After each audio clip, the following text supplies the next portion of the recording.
At its peak, this civilization was bigger than Egypt and Mesopotamia combined. Over 5 million people, more than 1,500 settlements, a territory stretching from the mountains of Afghanistan to the deserts of Gujarat. Nearly 1.5 million square kilometers of interconnected cities, towns and villages, all built to the same precise specifications. And yet, most people have never heard of it. The year was 1856. British engineers were building the Lahore to Multan Railway across the plains of what is now Pakistan. They needed ballast, crushed stone to lay beneath the tracks. But stone was scarce in this part of the floodplain. What they found instead were bricks. Thousands upon thousands of fired clay bricks buried just beneath the surface near a small village called Harappa. The workers dug them up, crushed them, and laid them down beneath nearly 160 kilometers of railway track. They had no idea that every brick they shattered was 4,000 years old. It would take another 60 years before anyone understood what had been destroyed. In the 1920s, archaeologists began excavating Harappa, and then, 150 kilometers to the south, a second site, a place the locals called MohenjoDaro, the Mound of the Dead. What they found rewrote the history of the ancient world. Beneath the dust and soil lay not primitive villages, but cities. Planned cities. Engineered cities. Cities with straight streets laid out in perfect grids, with multi-story brick houses, with something no other Bronze Age civilization had achieved at this scale. Something that shouldn't have existed 4,500 years ago. Walk through Mohenjo-Daro today, and the first thing that strikes you is the order. Streets intersect at right angles, main roads nearly 10 meters wide, narrower side lanes dividing residential blocks. Every building constructed from fired bricks, fired to a hardness that has survived 40 centuries of monsoons, floods, and abandonment. But the bricks themselves tell a stranger story. Across the entire Indus Valley, more than 1,000 miles from end to end, every single brick was made to the exact same proportions, a ratio of 1 to 2 to 4. Height, width, length. The same ratio, city after city, century after century. A civilization that standardized its construction materials before it standardized its writing. And then there is the water. At the center of Mohenjo-Daro sits the Great Bath, a brick-lined pool nearly 12 meters long, sealed with natural tar to hold water without leaking. But the Great Bath was just the public face of something far more extraordinary. Beneath the streets, the Indus people built a sewer system that wouldn't be matched in complexity until the Roman Empire, 2,000 years later. Covered drains ran along every major road. Individual houses connected to these drains through terracotta pipes. Upper-floor bathrooms channeled wastewater through clay chutes into the street system below. Inspection holes were placed at regular intervals for cleaning and maintenance. And water. Over 700 private wells dotted Mohenjo-Daro alone. Roughly one well for every 3 houses. No other Bronze Age city gave its citizens anything close to this level of access to clean water. But this is where the mystery begins to deepen. Because when archaeologists searched for the rulers of this civilization, the kings, the priests, the palaces, they found nothing. Compare the Indus Valley to its contemporaries. Egypt built pyramids, monuments to divine kingship that consumed the labor of thousands.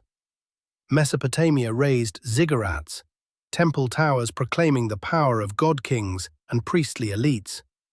Every Bronze Age civilization announced its rulers through architecture, through tombs loaded with gold, through palaces designed to intimidate. The Indus built none of this.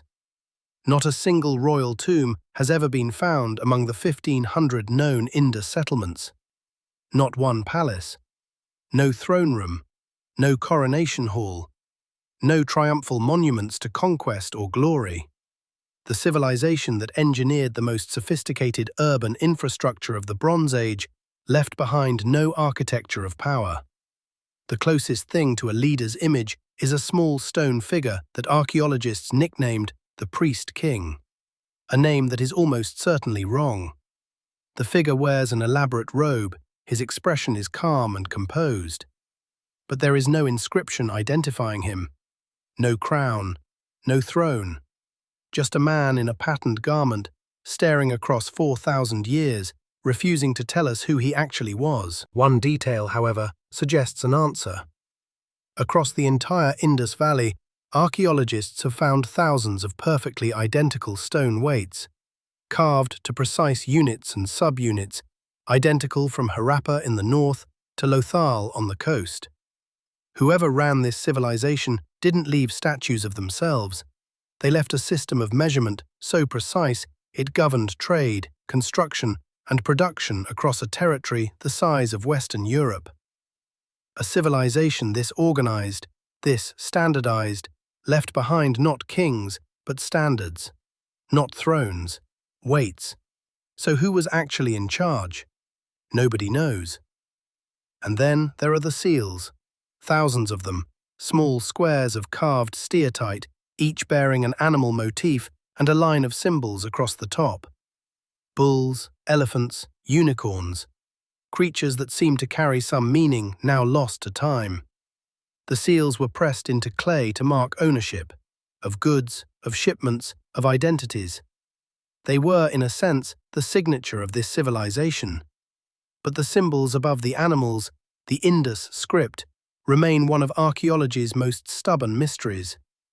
More than 4,000 inscribed objects have been recovered. The script uses approximately 400 distinct signs, too many to be a simple alphabet, too few to be purely pictographic.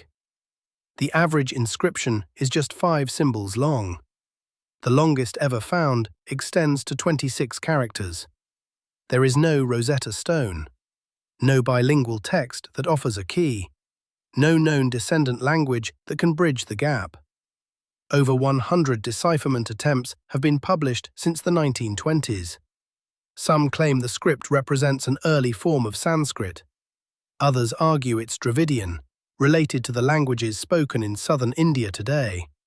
One controversial theory suggests the symbols aren't a language at all, just a system of political or commercial emblems, trademarks for trade guilds rather than words.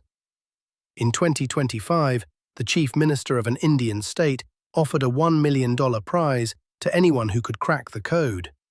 So far, nobody has collected. 4,000 years after they were carved, the Indus seals continue to say the same thing. Nothing we can understand. Consider the scale of the silence. Egypt left us hieroglyphs covering temple walls, declarations of divine power, records of battles, names of kings. Mesopotamia left us cuneiform tablets by the hundreds of thousands, tax records, legal codes, letters, poems. We know the names of Mesopotamian merchants. We know the height of Egyptian pharaohs. We can read their boasts, their prayers, their grocery lists. From the Indus, we have 5 symbol seals, and not one confirmed translation. Whatever they were trying to say, whoever they were, they took it with them. Around 1900 BCE, something began to change. The monsoons weakened. Rainfall became less reliable. The great river system that had sustained the Indus cities, particularly the Ghaggar Hakra, a watercourse that many identify with the legendary Saraswati River, began to dry up. Sediment cores from the Arabian Sea confirm a long-term decline in monsoon intensity during precisely this period. The rivers shifted course, the crops began to fail, and the people of the Indus Valley made a choice. They didn't burn their cities. There is no ash layer, no evidence of invasion, no mass graves. The cities weren't sacked, they were simply left. Over generations, the urban population drifted eastward, toward the foothills of the Himalayas, toward smaller settlements where water was still reliable. The great cities emptied. Brick by brick, the streets went quiet. The wells stopped being maintained. The drainage channels silted up. The Indus civilization didn't collapse. It dissolved. By 1700 BCE, Mohenjo-Daro was a ghost town. Harappa was abandoned. The largest urban civilization of the Bronze Age had simply faded into the landscape, leaving behind its bricks, its wells, its seals, and its silence. No chronicle recorded the end. No lament was carved into stone. There is no Indus equivalent of the fall of Rome, no sack of Babylon, no epic of destruction. There is only the wind across the mounds and the question that refuses to die. Why? The IndusValley Civilization was the largest urban society of the Bronze Age. It built cities with plumbing before most of the world had figured out drainage. It standardized construction across 1,000 miles before anyone had invented the wheeled cart. It traded with Mesopotamia, mined lapis lazuli from Afghanistan, and produced art, the dancing girl bronze, the priest king, that still astonishes. And then it disappeared. Not through war, not through catastrophe, through a slow, quiet, almost dignified retreat from history. Perhaps that is the deepest mystery of all. A civilization that built so precisely, governed so effectively, and vanished so completely, leaving behind exactly one thing. Questions, because every mystery has a story. This is Tales Unknown.